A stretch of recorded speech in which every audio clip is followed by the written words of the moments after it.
You're watching The Breakfast Club. Morning, everybody. It's DJ MV, Angela Yee, Charlamagne the God. We are The Breakfast Club. We got a special guest in the building. One of the most underrated actors in the business, I would say. All right, Mr. Michael K. Williams. Yo, good morning. What's up? We're so glad you made it up here because we felt like you were ducking us. I'm not gonna lie. Why? Ducking? Do you know I listen? Do you know I take the iHeart app wherever I go? I've listened to you guys. I swear to God, everything I love. I've listened to you guys in London on the set of Assassin's Creed. Y'all keep me grounded, man. Wow. I listen to all your interviews, man, whenever I can. Wherever, any part of the world where I can get the iHeart app, I listen to it. Well, thank you for that. So you heard us having the conversation one morning when Justin Bieber said he didn't want to play a gay role. A gay role, right? Right? Well, I missed that one. Yeah. That one got Yeah. I mean, That one. because your name came up a lot in it because I was like, it didn't hurt Michael K. Williams when he played Omar. Like, you know. Yeah, I mean, I come from a, it was do or die, Brooklyn. You know what I'm saying? The price is about, I want to kiss you.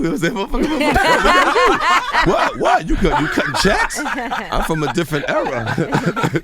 We didn't have social media back then. You had to get it popping. So you never had any reservations about playing the role? Man, listen, I have reservations about not eating. Right. I found something in life that I gravitated to that kept my attention, man. I was the kid that was always stepping in huge turds of manure. Gotcha. These cuts in my face did not come from me selling the newspaper, my newspaper route. I was always getting into trouble and just could never get focused in nothing, man. And the arts gave me something to believe in, something I could believe in myself and felt good about myself. So. It was just like I did anything. I had no fear with this. This is something that made me feel good about myself. And let's keep in mind that role was an incredible role. Big role. It was a very complex role. Like, really, being gay was so secondary to who Omar was in general, as far as being like the most And that's gangster exactly person how I on played the it. wire. I played it like, so what? My biggest concern with Omar playing that character was to make sure that people believed when I picked that gun up that I was going to kill you. Right. Because if you knew me, everybody know that Mike the cream puff dude. I'm not that dude. Anybody that grew up with me in Brooklyn knows that Mike was the one that, I would jump in the rope with you. You know what I mean? I don't care. I was not the gangster. Right. So I wanted to make sure people, when I picked that gun up, I had to believe that I could do that to make sure the audience believed that. So what was harder to play, the gangster role or the gay role? For me, it was definitely the gangster role. I had to go somewhere and make myself believe what could make me believe that I would want to kill somebody, and I had to find that within myself because I don't take those emotions. I'm not playing. Omar I wasn't acting. Omar, I got to go somewhere, Gotcha. And it's dark. I got to believe that so that you can believe it. And for me, it was sensitivity. I locked in with Omar because he was sensitive. He was vulnerable. I didn't play him as the alpha male. I play him like, which made him connect to anybody, connect to him. If you push anybody in the corner, they are going to retaliate. They're going to attack. It's the nature of life. And Omar kind of played him from that, this sensitive dude, like you can't hurt his feelings. So you could see yourself with a man, but not see yourself killing somebody. I could see myself in love, bro. Gotcha. I could see myself in love. I didn't really get onto the whole, the male female thing. I looked at it was love. You know what I mean? And I didn't have to walk in high heel shoes. At least not for that one.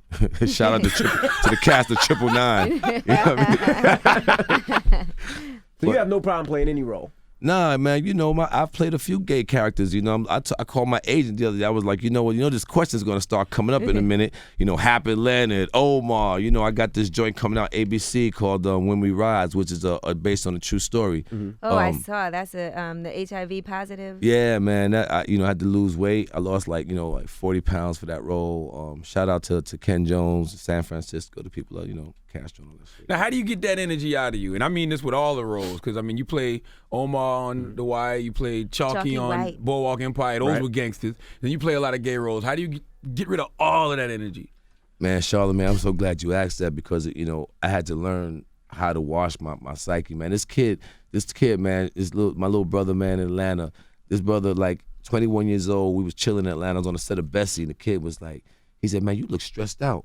I was like, what you mean? He says, man, do you meditate? I was like, huh? He said, man, you need to gotta wash your brain, bro. Like, you taking all these characters. And I was like, this kid told me this, and I was like, yo, you gotta wash your brain, Mike. So, I prayer, I had to get back in the Bible, man, just to get on my knees and just like wash. I had to reconnect with my family, people who matter to me. I'm gonna be 50 years old in November, so you know, I reconnected with my kids. You know, my eldest son, you know, he had some issues, some situations. I had to like, you know, family came first, and that kind of balances me out with these dark characters that I play, you know. And then, you know, you look at these where my career has brought me, where I'm portraying like a character like Freddie. That's my nephew, Dominic DuPont. That's based on my real life. You know, Jimmy Roseman, my big brother, who these characters now, the night of, you know, Black Market. These are stories that the universe is sending me to portray, and it's like they have impacted my life, my personal life, in one point or another, whether me or someone who I love. So I can't run from this no more. Gotcha. You know. Well, how is your family life and your personal life? Because you play those roles, you live those roles, and you got to be a different person. You know, I'm a work in progress. I will say that much. I just strive to be better than the dude I was yesterday, and Right. I don't try to put too much expectations on myself because I'm. How does your family look at you? Do they I'm look still at you as I'm still in the club. Yeah, yeah, I'm yeah. not I know, I nobody's see you. angel. I'm still in the club, man. I know. So I just take it one day at a time. And you got to get a lot of pussy, especially if you're playing gay roles, just to make sure. Like, to check okay, it out. yeah, just to make sure. Like, See. I'm not gonna lie. One night I was out with my friends right when The Wire was on, and my girl was like, "Oh, there go Omar from The Wire," and I was like, "Okay." And then my other friend was like, "You know, he's gay though," and I'm like, "No, that's just a character that he plays on the show. That's not him in real life." And people sometimes do get that, especially just when that was only what people knew you from initially. You know, I'm gonna keep it 100 with you, right? You know, this last job I did out there in San Francisco, man, when we rise, it made me look at a lot of things in my life that had happened to me. You know, like I mentioned it on Terry Rose. You know, I'm a survivor of molestation. You know what I'm saying? And we're gonna leave it at that.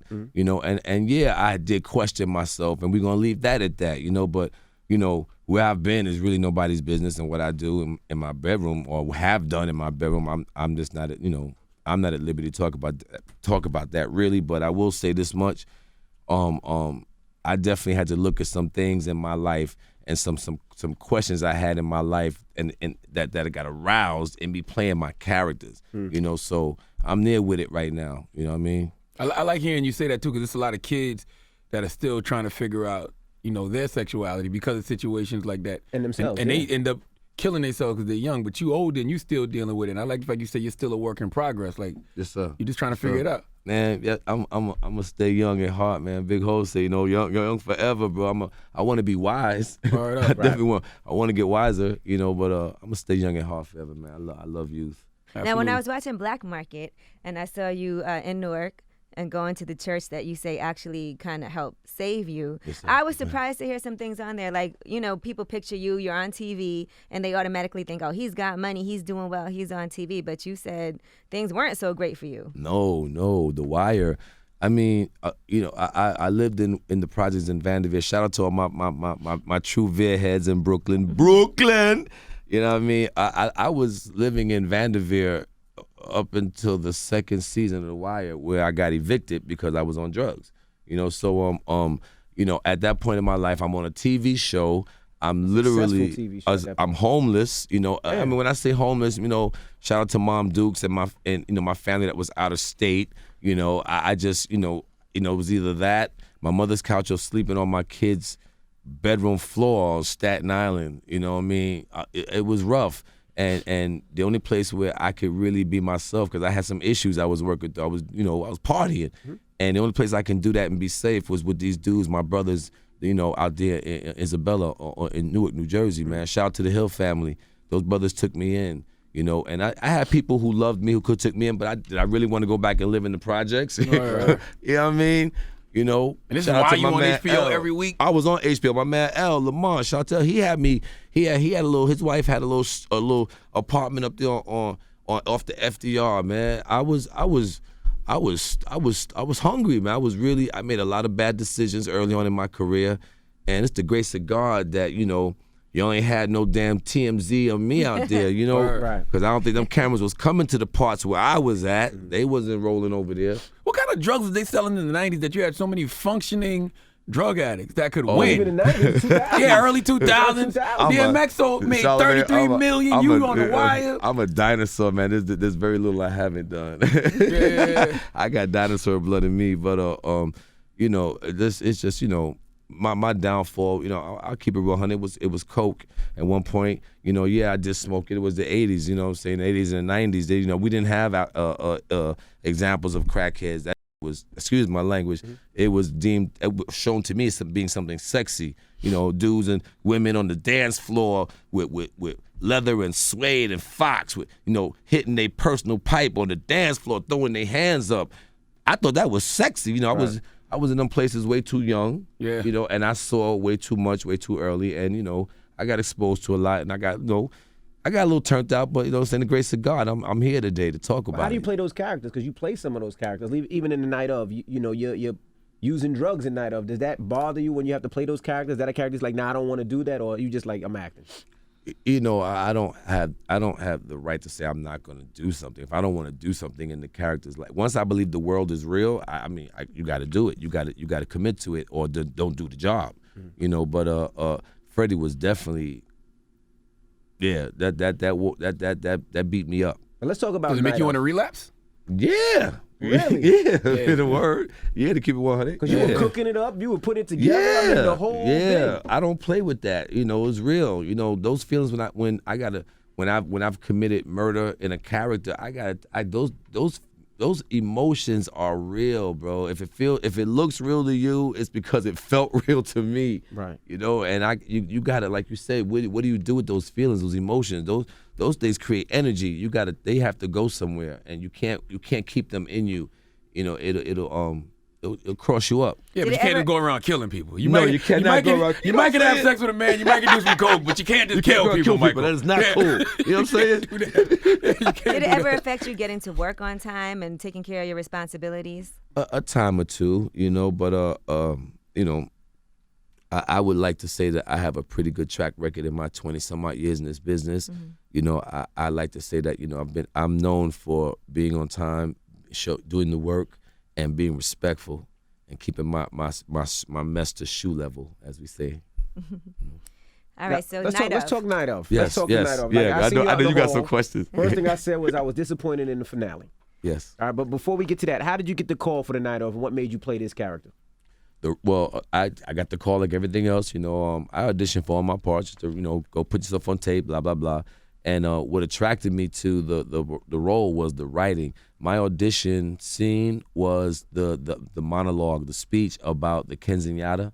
I had never heard that word before. In fact, shout out to Joe Savard, my brother. He broke it down to me. He drove me to my audition on Fairfax in L.A. I was out there grinding. Yeah, shout out to Joseph I. Shout out to Joseph I, beloved. You know, swagtopian. You know what I mean? So he told me what Kenzenyatta was. I couldn't even pronounce the word, much less knew what it meant, because you got to know what it meant, so it could come from the correct, you know, place. Is that the 15th? Yeah, birthday? yeah. See, yeah. I always thought it's pronounced differently, because I've always seen it written out. I don't know. Straight cutting the word up right now, stepping on it. It's I'm like probably doing that.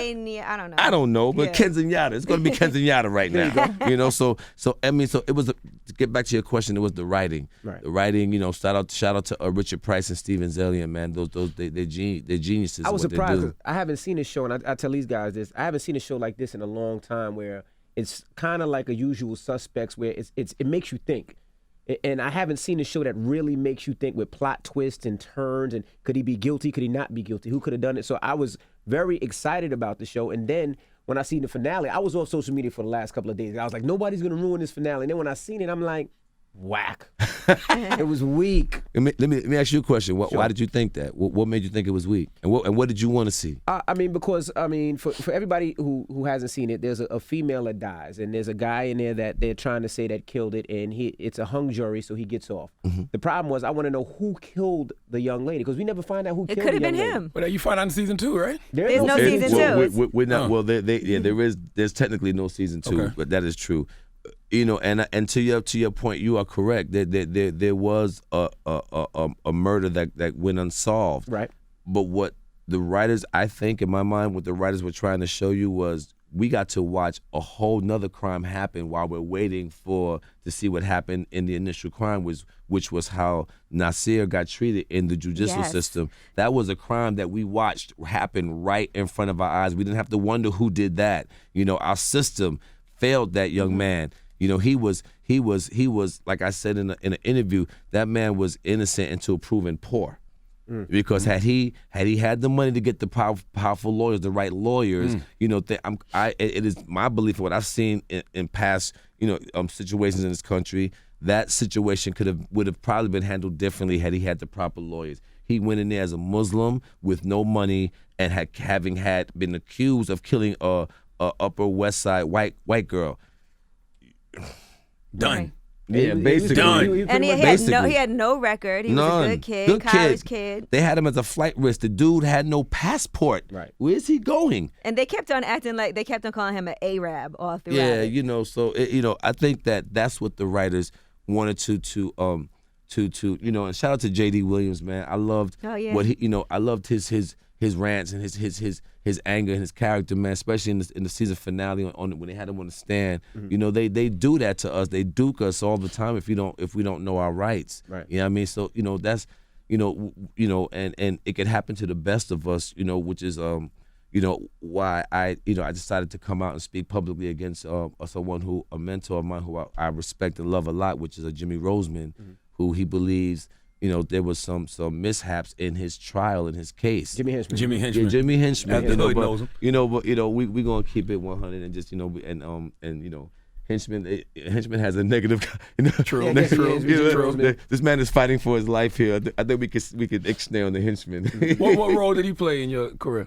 You know, Jimmy managed me early on in my career. You know, there was a time when I went to Jimmy when no one would touch me. You know, all right, I'll give you just a little quick story, right? After No, for anybody that don't know who Jimmy Henchman, Jimmy also managed The Game. He managed Brandy at one Mike time. Tyson. He managed Mike Yeah. Tyson, Sean Kingston. Yes, He had his sir. own label. Just for you who don't know Allegedly shot Tupac. That's what people know. yeah. Allegedly got Yeah, yeah. Tupac shot. who, Yeah. allegedly, yeah. damn it. All right, what's going How did he? What role did he play in your career? All right, yeah, bingo. So in 97, 98, I had stopped dancing, right? 98, I stopped dancing. I booked this movie called Bringing Out the Dead with Nicolas Cage, right? Opposite Nicolas Cage. Mark, that's my first time working with Martin Scorsese, right? 98, 99, I'm working. By 99, I had a movie in the theater opposite a major movie star. You know, I had a guest starring role in Sopranos that I didn't get killed off on, and I was on Law and Order, like several Black Man on Sopranos. Yeah, didn't get it between the eyes, really. So you know, boom. So in 99, I was like, okay, I'm a star. You know, I'm going to be rich and famous. You know what I mean? And the phones went dead. Like I couldn't get a job. Like I was going into these auditions like my life depended on Thug number 3. Right. You know what I'm saying? I was like, yo, it was just really, I was desperate, man. I was like, damn, Mike, you getting, maybe the ride is over. You know, maybe the dude with the scar, the bald head, maybe that done came and gone now. So, you know, I was like, I really thought it was over. And in 2000, you know, thank God my mother had opened up a daycare in the projects where we was living. And she was like, you know, she kept hitting me off, breaking me off. She was like, yo, you know, Mike, you know, you might as well come work in the daycare. I mean, I'm paying your rent. You might as well earn it. And I was like, damn, thanks for the confidence. You know, but thank God. So I went and I worked for her. And I worked for all of 2000 and or most of 2001.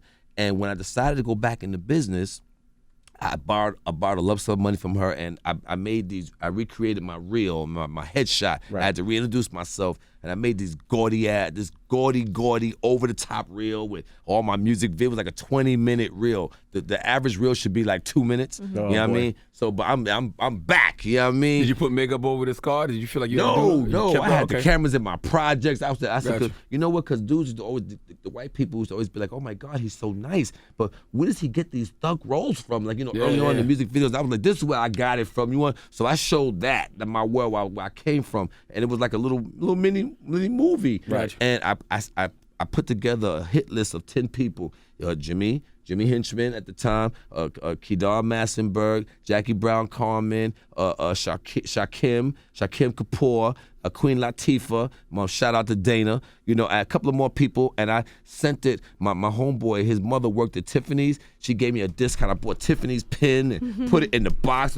I spent like a lot of money on this crap, and I sent them out as Christmas presents, right? So I said, you know what, Mike, it's Christmas. They gonna open that up. They gonna see the dude. They gonna be like, oh my God, he's back. And my phone's gonna ring crazy like by January, man. And by February, I was on Paxil, you know, like the 9/11 thing. I was still wearing that, and you know, the burning flesh in the air. I'm not working. I'm in the projects. My mom's like, yo, where's my effing money? I'm like, yo, this is whack. Right. So I slipped into a little depression. I was taking like depression meds, and Jimmy caught me in that state and was like, I finally got. He's the only one out of all of them that like, let me see this dude, and gave me a shot. And he managed me. And I was like. I never forget the first meeting with this dude. I was like, dude, I will wash your toilets. You know what I'm saying? Right. I just wanted to be around the energy, man. I want to be back around the energy. And he took me in, man, took me in that office and helped me to get back, you know, and a couple of months later, that was like by late February. By March, I was on The Wire. Wow. Now, correct me if I'm wrong. Tupac discovered you, right? Yes, sir. Okay, so how did that I want to know that story, but how did that work with Jimmy, because Tupac always alleged didn't like Jimmy. So how did you feel? You know Tupac was your man?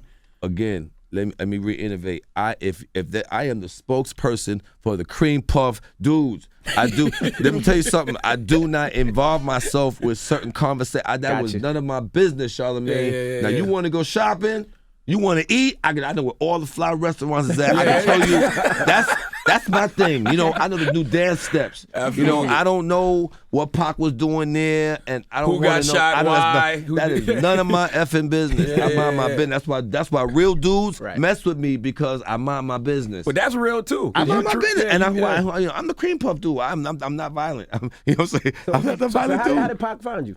Pac found me with a Polaroid. You know, he was in New York shooting a movie called Bullet, and him and Mickey Rourke, and he was looking for a role. They were looking for a role to play the little brother, right? And Pac saw a Polaroid picture. Man, I'll never forget this Polaroid. It was, you know, back in the days you go to an audition, they put you on the wall and Polaroid you, right. And I had a purple sweatshirt on with the word gravy. My black butt with a purple sweatshirt. I don't know how this dude saw me like an eggplant. And it said gravy on it. You know what I mean? So the dude saw me, but he reckoned he clocked the scar and was like, yo, who is this dude? And he said, yo, find this dude. And in his words, he told me on the set, he told me in the limousine scene, he says, I saw your picture, and I said, I saw the scar. And he said, this dude looks thugged out enough to play my little brother. And he also went back and told the writer, because you remember he had the Slick Rick eye patch on? Right. He did that because, like he said, yo, we both was bald-headed. You got the scar. I got the one eye. We brothers. We look crazy, right? I was like, yeah, Pac, we look crazy. we crazy. Richard Pryor, we crazy. You know what I mean? Yeah. That was your man? Y'all was close? No, man, I was in awe of that brother. I said very little around him. I literally used to shake around him, man. I was older than him. And I remember I tried to one day, I said, you know what, Mike, all I wanted to do with this dude, honestly, was just smoke a blunt with him. Mm-hmm. Really, I wanted to just be able to say I smoked a blunt with Pac, right? So I said, Mike, but how do you do this? This dude, I said, I got it. I'm going to come to work tomorrow with the weed, but no blunt. And then I'm going to knock on his door and be like, ah. And I swear to you, remember that scene in How High? This is before the movie was out. I created this, that stuff really happens. Right. So I was like, okay, so I had my weed. I knocked on his trailer, and he was in there. He was in a conversation talking to Stretch. God bless the dead. Stretch was in that movie too. Great, Him and Stretch was in the trailer talking, and you could hear it was a very passionate conversation. So I'm like, well, maybe. I knocked anyway. He opened the door. What? I said, hey, Pac, you got an extra blunt? Nah! Bam! Close the door. And he went back to his conversation. I was like, damn. So you never got to smoke a blunt with him? Man, that was, you know, but no, in a word, no, I never got to smoke a blunt with him. But you know what, though? In his defense, he taught me, I learned so much watching him work on the set. I learned how to conduct myself on the set. I learned, he was the first person I ever heard that say, yo, he doesn't come to the set and get in character. Like he got mad at the director for calling him before they were ready to roll, and he's kind of screamed on the director and walked off set. But what you know, which was not the right thing to do. Mm-hmm. Let me tell all my young actors out there. Mm-hmm. But what he was trying to say is, don't call me if the shot is not ready. I come prepared. When I come on the set, Tupac is back in my trailer. I'm the character now. That's real. You got to like roll the cameras when I'm here. I want to, I can understand one or two, little tweaks, but let's go. And I learned that from him. I learned how to speak up on set. There was the scene where my character gets shot in the head. We shot like 3 o'clock in the morning, and the stunt director, the director, and the coordinator, they all had a different view as to where I should stand, and it became a tug of war. They were pulling at me, and I remember feeling like not human. Right. It was just I felt like this is I don't know a lot, but I could swear this is disrespectful. You know what I'm saying? So I look back, and I was in a crisis, right? I look back, I just wanted to lock, because these are white people pulling on me, bro. And I'm like, so I look back, I see Tupac, and he's standing in the back with his arms crossed. He had a toothpick in his mouth. I looked at him. I just wanted, he nodded his head at me. And in my mind, again, I'll be honest, Wendy. In my mind, he was like, handle your business. Right. Word. Handle your business. And I turned to him, I said, yo, check this out. I'm going to stand right here, roll them effing cameras. I'm standing right here. I got this. Give me the gun. And I spoke up, and they did it. See, I don't know if that can work all the time. All the time. Yeah, that ain't gonna work for everybody. They ain't gonna work all the time. I admire anybody who met Pac though, because Pac seemed like such a mythological figure. Right. Yeah, he was definitely magical to see. But he's also the reason why I took Black Market. Why I went with Black Market. When Spike Jonze came to me and was like, "Yo, we want to offer you a job," and I'm in the boardroom in his office, and these white men are sitting there talking to me. They sounded like the Charlie Brown school teacher. I'm like, what do they want with my dumb ass? You know what I'm saying? And but you don't tell Spike Jonze no. And I jumped in and I was trying to say, well, Mike, where do you fit in? Where can you find a voice? Where can you make this? Where can you believe? What can you make yourself? What can in this that you can make yourself believe that you belong in this world? And when they described what Black Market meant, they said, when the system fails you, you create your own system. Word. And in my mind, my light bulb went off, and I was like, I saw my mom's, because I'm first generation Caribbean. My mom's from the Bahamas. That's why I had my Bahamian Adidas track jacket on at Afro Punk for all my Bahamians out there. I'm a shout. I'm a native. I'm a descendant of Bahamian ancestry. Well, they was giving you flack for that? No, not flack. It was like, thank you for wearing our flag, for like it's not mine too, but that's why, you know what I mean? I claim that. So anyway, I'm getting, I forgot what the hell I was saying. You talking about your mom? Black Market. Market, so my mom's and them, it was getting the green card was a big thing in my family. Like, Mike, call your cousin, they got the green card. And you did anything to get your green card. I mean, like anything. No, I mean like anything to get your green card. That's what you did. And so I remember hearing stories about that. And so, it made me connect and it made it human. It wasn't just about drugs and sex and guns, and it humanized it for me. And I went on this road and I got to meet some really beautifully flawed people that I learned so much from and got so much from, and I learned that it's this thing, man. I am not saying that race is not an issue.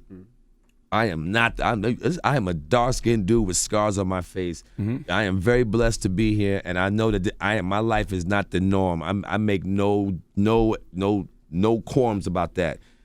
What I also am saying is, we do not corner the market in pain and oppression.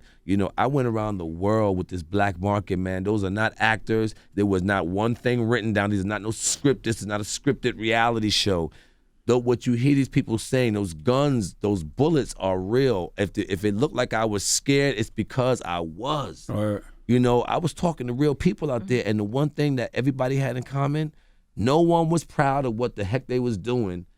Everybody wanted a better opportunity, a better chance, and everybody was hurting. It was pain, man. I saw some honest to goodness, genuine pain, and it broke my heart. I like what you just said. It's, a lot of different groups of oppressed people: Black people, gay people, poor people. Like it's a lot of different levels of oppression. Yeah, even Trump's kids are oppressed. No, not even a little bit. It's hard Not being at a all. rich kid, man. No. Now, it was amazing No. to me that people would go on camera, even though a lot of their faces You know why? were covered. Everybody And said I that. was- People ask me how do we get people to do that? There was a number of things that went into that. First, I got to give a shout out to my brother Beef. Beef is what we call our frontline man. He goes out there once we decide the stories we want to get. Beef is that quintessential guy that he's that dude that I know a guy that knows a guy. And he would go out there and he would keep making phone calls until he got to ground zero. And once we got the people we wanted, then we would go in there and they would hear my name. They would, Vice has been around for a while, so they'd be like, okay, this is class, and they're not gonna come out here and make us look like a bunch of buffoons. But the ultimate thing, I think, the ultimate reason why I think people come out and talk to us is a pure and simple cry for help. Right. They are looking for lifelines, man. They're hoping. I think in my mind, in my heart, I'm thinking, why would I put my pipe down to come talk to you? I'm not getting rich. You are not going to make me a star. Maybe I want to change. Maybe I'm hoping that somebody will see this and just give me a shot or come and rescue me, man. I'm tired of living this way. Do y'all And that's provide what I help, or is it just exploitation kind of? You know what? I had to I got a big heart and I got to slow it down with that onto that question. Because Angie, shout out to Angie Martinez, man. She saw me in a conversation. We started talking, and she saw me going somewhere, and she grabbed me, and she pulled me back down. She said, "Okay, just Mike, you're creeping me out, dude. Like, I don't want to see you on TV talking about you running for office. Your job is simply to turn the cameras on. Remember that, dude. Don't you scare me." Right. And she brought me back to the ground. I was like, you know what, Angie, you're right. So having said that, Angie smoked crack too, by the way. One time. She did once in her book. She talks about it. Hey, listen. Recreational. She thought it was just like how you described it. It was New York, Yeah. It was time of the day. But anyway, my job, Charlamagne, is I believe is to turn the cameras on, number one, and to learn.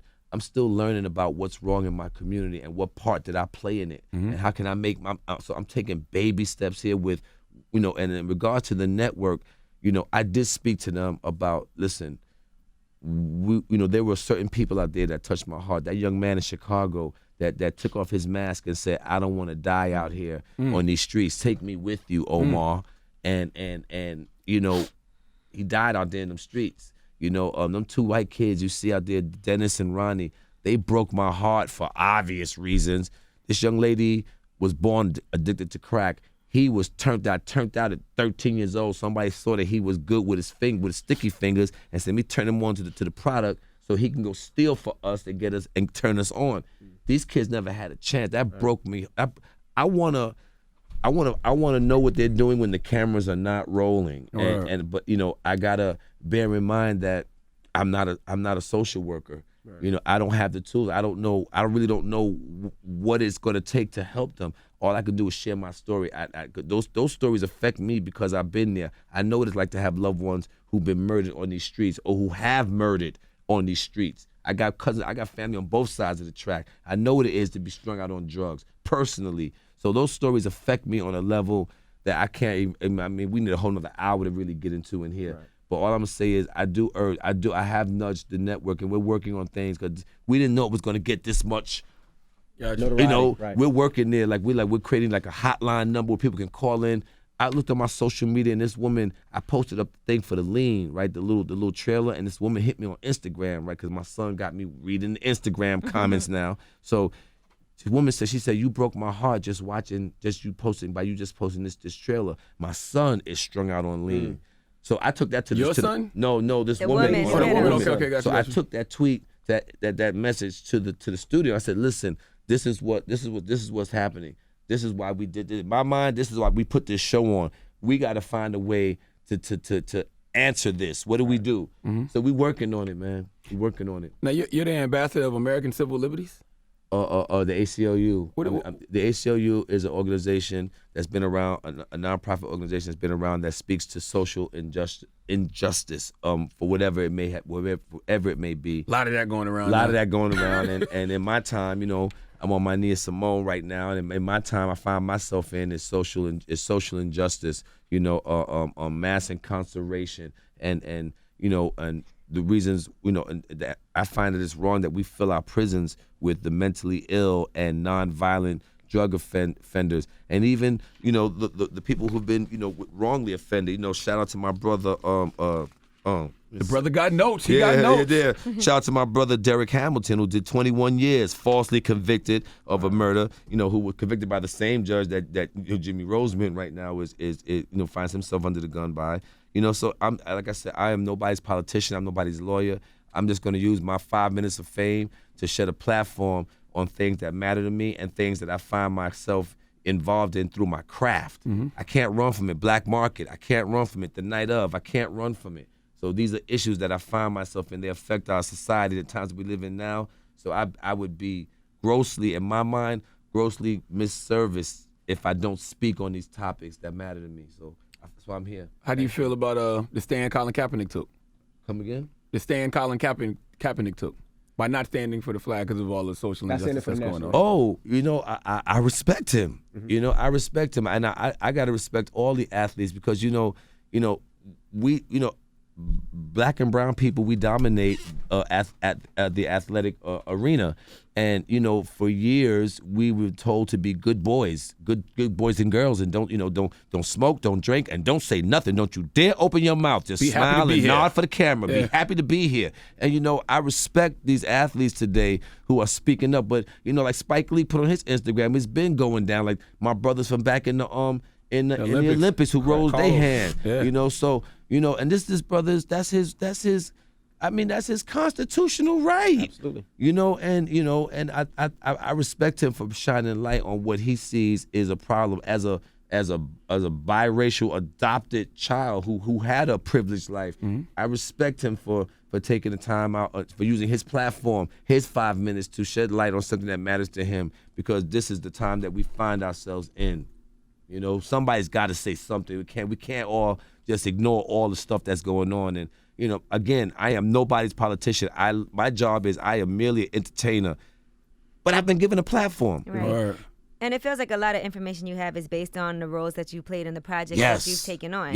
Even doing something like the night of, and seeing how Nas goes to prison and turns from this good kid in prison. Rikers Island changed him. But you know what? So much. Like she said, but I didn't even, not until I spoke to you in the hall, I didn't even look at that part of it. I was more concerned about the girl dying and who killed the girl. See, I was and you should be. Than to the injustice of what happened to him in the I was looking at I'm how not it saying tore that you his should not family be. apart. You should be. That young girl died, bro. She was viciously murdered. I would not want that to happen to my daughter. No, you're right. Let me go on the record. It speaks we have to look at a view that I have on, for instance, the Black Lives Matter situation, right? The movement, excuse me. Obviously, it is not cool for white cops to constantly, over and over again, on tape, kill unarmed black people. Okay, we know that. Straight up and down, and then get away with it. That's messed up.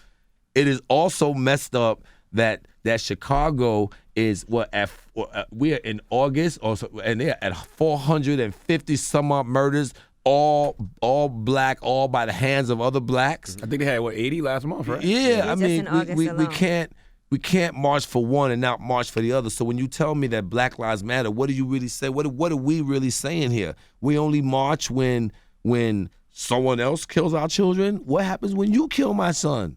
Now, where's the march for that? So it's like we got it. I think that it all matters. There's a pain in the community. Our kids are in pain. I watched The Get Down. And I loved it. Oh my God, that young man, that monologue, whoever wrote that speech for that brother, man, bravos, when he said, our young people are not the problem, we're the solution. When he spoke at the Bronx, yeah. Woo!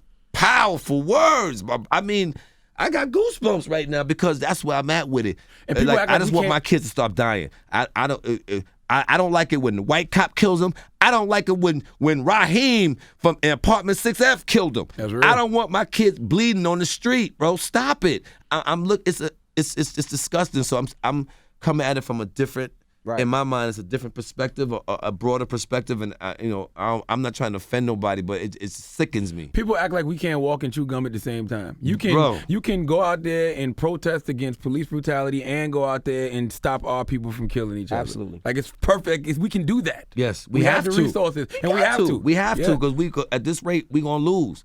We gonna lose, and let me go on the record. I love my kids. I'm an avid sponsor of the Village concept. I come from that, man. I love my kids. I love your kids. I love your kids. I want you to love my kids. I push my kids on everybody. My friends know. My kids got all my friends' number. Almost every friend in my book, famous or non-famous, either auntie this or uncle that. Because I want you to raise my kids and discipline them. You see them out there wilding or acting out of conduct. Oh, no, I agree. I'm the same way. I mean, I have friends that can pick up my kids from school and take them to their games Yes, and sir. take them places, because it should be. Like you said, it has to be a takes a village village. that raise a bunch of kids, especially for us who are entertainers that are traveling and working, and they need that father figure, and sometimes they might need to smack in the back of the head and say, fix up. Absolutely. Yeah, man. Yeah, I didn't know you produced Snow on the Bluff. Yeah, man. Shout out to Curtis I never Snow. knew that. That's one of my favorite films, bro. And I gotta keep 100, because I never really said how that project got to me. Shout out to my little brother, man, Ike Stapleton. From Staten Island, man. He brought that project to me. He saw a little clip on Twitter. You remember how Snow on the Bluff opens up with the robbery with the kid, the camera. Yeah, going to buy the weed or something. the coke and the E's, what they was actually going to buy. Yeah. And they got robbed. It is to my belief that actually really happened. Wow. That was real footage. Oh, wow. And the ending of that movie, the director, I forget the brother's name, he was really posting flyers around Atlanta looking for stories. He he had a little budget, and he wanted to make, and he was looking for a real, like a gritty Atlanta story. So it was like, I got the chocolate, I got the peanut butter, let's make some Reese's. Gotcha. And so right when they had met is when I came to the project.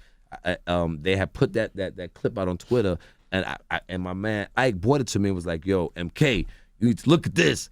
I'm like, this dude reminds me of me. Omar. Right. I was like, oh, okay. So I said, and then one thing to another, and I ended up coming on board and helping them to finish the project and to get it across the finish line. I'm proud of it, That's the last great hood movie. man. Stay tuned. That's the last great hood movie. Stay tuned, my brothers. More to come. If I got something to do with it, I got my production company, Freedom Production. I just bought and sold the rights to my first feature film. It's called Bishop. It's based on the book. It's a hood classic, Bishop. We sold it to Viceland actually, so that's coming. And Vice gonna do movies too now? Oh yeah, we're going to do movies. Yeah, Damn yeah. right. Yeah, I got listen up. I got a story to tell you, dig. You know what I mean? So we're gonna get up in there and do it right. And I can't give too much on this, but I'm gonna give y'all a little sneak peek, a sneak hint. Excuse me. At there's a project coming down the pike with the great Dr. Dre and myself. Shout out to the people at Aftermath. Wow. Shout out to the people at Apple Entertainment, Apple TV. I don't know Whatever they call What themselves. they call it right now. Yeah, all that. It's coming. It's I gonna heard be Apple's massive. about to make a big announcement about something. It's going to be massive. Shout out to Dr. Dre. Shout out to my brother Paul Hunter, the director. Pretty Bird Entertainment. It's going to be massive. It's coming soon. I don't know when, and honestly I can't even tell you what it is because I really don't know. It started out as something really simple and small, and it grew. That's great. I drew up with Dre. It started out. We started to make a music video for the last song on the Compton record, The Diary, and it grew. It metamorphosized into something much bigger that I can't speak on right now. Wow. But that's pretty much. Paul Hunter gave me a shout. Paul Hunter gonna call me. Hello, Michael Williams. I said, yes, this is Michael Williams. Hi, this is Paul Hunter. Hey, Paul, nice to meet you. Yeah. I wanted to ask you, have you ever heard of Dr. Dre? This is his words exactly. That's crazy. So I said, let me see. Like, that skinny kid from Compton, the one who kind of changed the face of hip hop as we know. I think I heard of him. He sounds vaguely familiar. He fell out laughing. And that's pretty much how it went. How it started. Yeah, how it started. Yeah. Now, Night Of. Okay. Now, I want to go back to Night Of. Yes, sir. There's a lot of Night Of fans out there. So 8 episodes. So there's no more. No, there's no Or more there's for no this. night For this, of create no. a new night of. We Like just, what's next? Like something that like this can't be it. This I a was wrap? reading about how the it's- viewership grew so much from the premiere episode up until the finale. From what I can see, because I'm just almost a working actor. From what I can see, HBO, as they say, got a tiger by the tail, right? And of course, as a as a network, they will want to roll out with a second season of this. It is to my belief that Steven Zillian and Richard Price will only do that if it's right. There is no price you can put on this to make Richard Price and Steven Zillian go back and write it. It has to come from an organic place. It's got to make sense, and it's got to feel real to them. That's my opinion. That's what I can see from where I stand. But That's for what's right now, going there's on. y'all ain't shooting. It's a wrap. Nothing. Damn It is it, man. officially a wrap. Can I from, ask right, you from where I stand, it's officially a wrap. Can I Damn ask it. you a hypothetical question? Yes, ma'am. So if you were, if you were Nas and you were in a house with a woman, high, drunk, passed out, you wake up and she's stabbed 22 times, what would you do? Would you call the police? 911. Thank you. 911? Oh, Thank you. I'm gonna do Thank it you. now. But it looks I'm like running. you did it. Thank you. I'm But running. First instinct is run. I just, I mean, A white woman. I'm 911 in. 911? I'm a You 911. were just high. You have the knife in your hand, and you First gonna of- call 911? You know what they're gonna Your do. DNA is all but over. DNA is all I know, over. I know one thing. They say, and I'm an avid believer of never say what you would not do because you don't know till you're in that moment. I can almost guarantee you I would not have done half that dumb shit. The kid was from Queens. He never. He was Good kid. He was Never a got in good kid. He trouble. didn't come from that. We from the hood. I mean, I'm 911. I'm not touching nothing else. I would have never picked that knife up again. I would have not have just. I don't know. I don't think I would have Because just calling 911 left is it like that. automatically feeling like they're going to think you did it anyway. Absolutely. Still. And okay, I know what I definitely would have done. I'd have ran the hell up out that damn precinct. I know that. I'd have ran about that you precinct. tried to walk Yeah, out. It was so, after he sat there for 3 Oh, hours. he did sit there for a long Man, time. I'd have got up out of there. It's amazing that we don't look at you in these other roles and say that's Omar. You could go do Chalky on Boardwalk with Nas on Night of. Oh, he's not Nas. He's not Freddie. Nas. No, not Freddie, and it's Freddie. all HBO. But you can look at him and say that's different. He's playing different people. Right. Thank You know you, what I'm man. saying? Thank you. Like I love you. Kenny Powers, Danny McBride, but he looked like Kenny Powers on that new show. you know what I'm saying? Was Vice kind of the principals. same kind of role too, I think. Yeah, it's the kind of That's role. why. But it's hard, But and when people come and ask me about the whole typecast thing, I don't really subscribe to that. That's me personally. I don't subscribe to the whole typecast things. One of my spiritual advisors early on, he told me, he says, Mike, he says, you got to find your vehicle. Every actor has a vehicle, whether it's the pretty boy, whether it's the thug, whether it's the girl next door, the pretty girl next door, whether it's the cocky, the sarcastic radio host. We all have a vehicle. You know what I'm saying? Witty, Mine is, they think I'm the thug. I couldn't be farther from the truth, but that's my vehicle. That's what I look like. They see me and they see an aggressive alpha black male. I'm gonna ride that car till the wheels fall off. Why not? Why not? And what I do is I found, okay, this is the world I find myself in. I know it because I come from it. So it is my job. It's my responsibility to my community, to my people, to the voice that I am portraying, to not let Hollywood generalize them. Just because me and you came from the same projects, we may both have gone to the same prison for the same damn crime. We could have completely different lives. You could come from a 2-parent family. There were 2-parent households in the projects. We could have gotten to the same felon mark, doing the same crime, but still have taken different roads there. So I don't let Hollywood generalize my characters. I have too many vivid memories of too many beautiful people that I grew up with in the 59 buildings that we call Vanderveer. There's too many people that's come across my life that for me to sit. I could be you today. I could be you the next character. I could mix you and you. He walked like you, but he talked like you. There's so many beautiful nuances and personalities and characters that I grew up with. I got an arsenal of urban legends to play for like 2 lifetimes, man. You will never see 2 characters come out of me. I know too many. I've studied too many beautiful thugs growing up. What happened to the Old Dirty Bastard movie?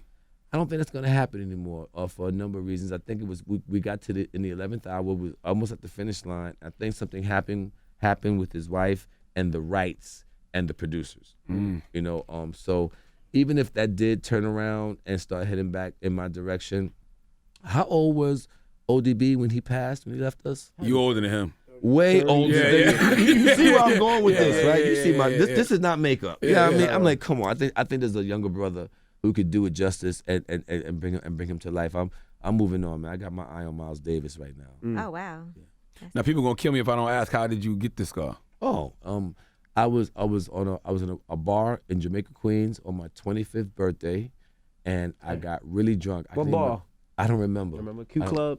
No, it was a small little tiny bar. It was known for having. It was a weeknight. It was known for having like a good. This particular night was the night to go to this tiny little bar in Jamaica, on Boulevard. I was down the block from the hospital though, because we literally By Jamaica Hospital? Yeah, it was not far from Jamaica off Hospital. Olivia, Because I was like 5 minutes. When I drove myself there to get stitched up.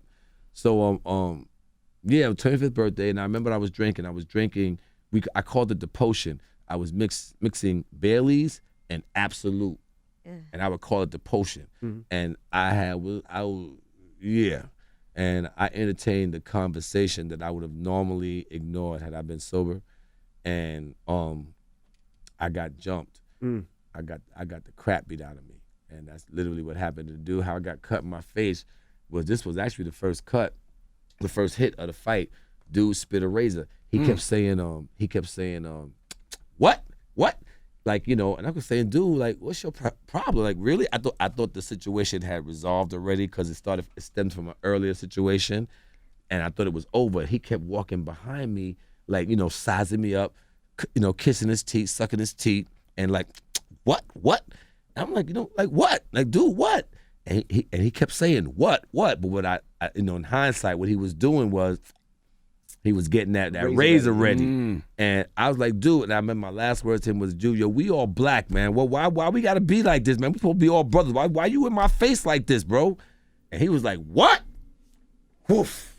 I was like, and I my thought was, that's all you got? Are you trying to smack dudes now? And I went in, and he kept cutting. He kept cutting. And then one of my friends came out, and you know, he tried, and then his gang, these dudes, I felt like crowbars, and I felt all kind of, I started getting hit. I don't know how I didn't get knocked out, but I felt somebody drag me from under them. And, you know, we ran down Jamaica Boulevard, and my friend who dragged me out, he got cut too, because he tried to, you know, we was rumbling, and they cut him in his artery. And so we were drinking again, and so he was like Niagara, like a damn whale squirting. So I took my shirt off and I wrapped it around his hand to stop the blood from his wrist. And he saw my face. He was the first one to tell me my face was cut. He's like, yo, Mike, you're gonna be all right, done. I was like, what? I said, you still got a little touch in your face, but so I thought I was sweating. When I went like this, I was like, oh, word? So I went back to fight more, right? Because I lost my mind. I lost my mind. And when I got back, the dude, it was a big scene, and everybody, the security that come out, it was a mess. And the guy who I initially started the fight with, he was screaming because apparently in all the chaos, I think I may have grabbed his thumb and tore it back. So he was just in all this, like freaking out for his thumb. And so thank God, one of my friends had a friend there, and Pathfinders were brand new at the time. We all jumped into the Pathfinder.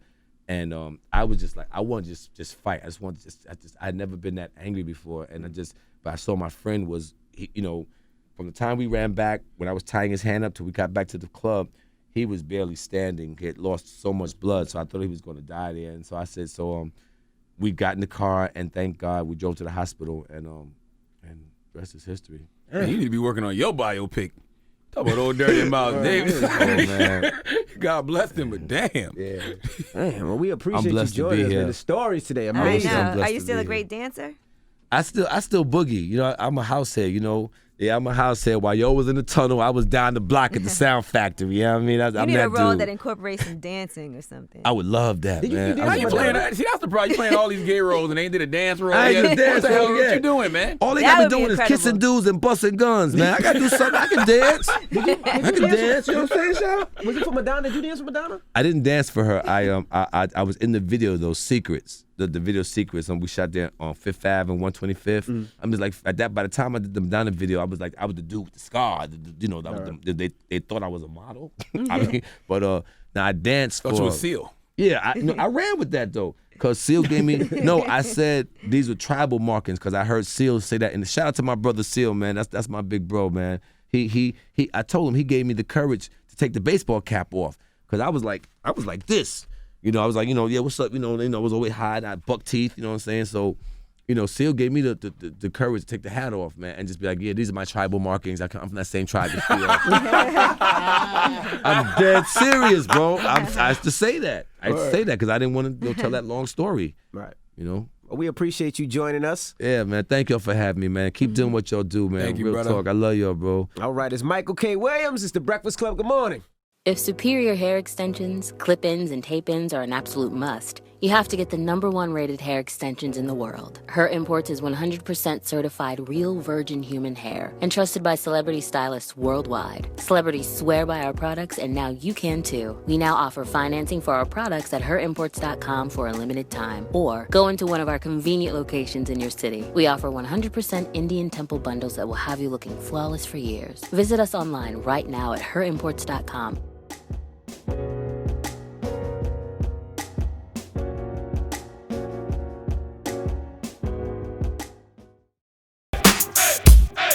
The Breakfast Club.